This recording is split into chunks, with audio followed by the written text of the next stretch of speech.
Children mirror what you do, not what you say. Every morning, little Mia watched her father prepare for work.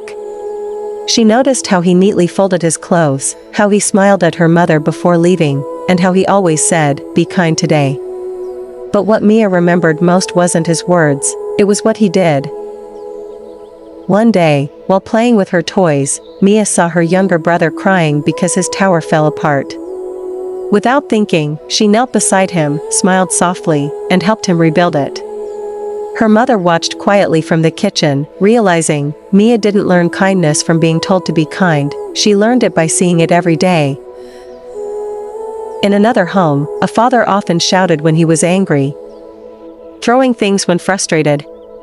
His son began doing the same at school, not because he was a bad child, but because he thought that's how people handled problems. Children don't need lectures, they need examples.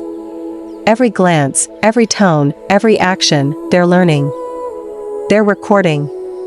The way you speak to others, how you deal with mistakes, how you treat yourself, all of it shapes the person your child becomes. So the next time you're about to raise your voice or ignore that moment to say sorry, remember, your child is watching.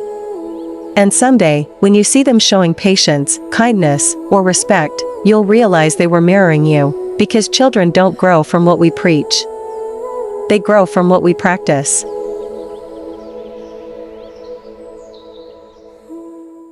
Yelling doesn't teach respect, it teaches fear.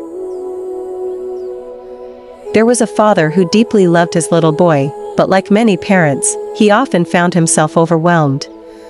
After long days of work, when the house was messy or when his son didn't listen right away, his voice would rise without him even realizing.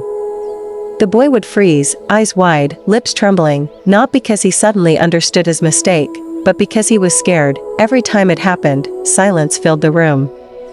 The father thought the quiet meant his son was learning to behave. But what he didn't see was how the little boy's heart sank a little lower each time. He wasn't learning respect, he was learning to be afraid, to hide mistakes, to walk on eggshells, to avoid eye contact. One night, after another argument, the father walked into his son's room and found him pretending to sleep. On the desk was a small drawing, a man and a boy, holding hands, smiling.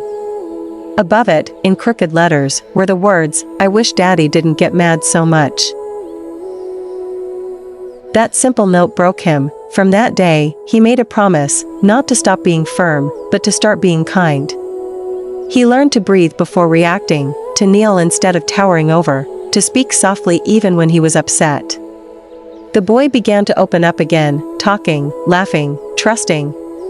It wasn't instant, but slowly, respect grew, not out of fear, but out of love.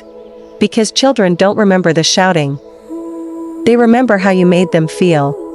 And when a parent chooses calm over anger, patience over pride, that's when a child truly learns what respect means.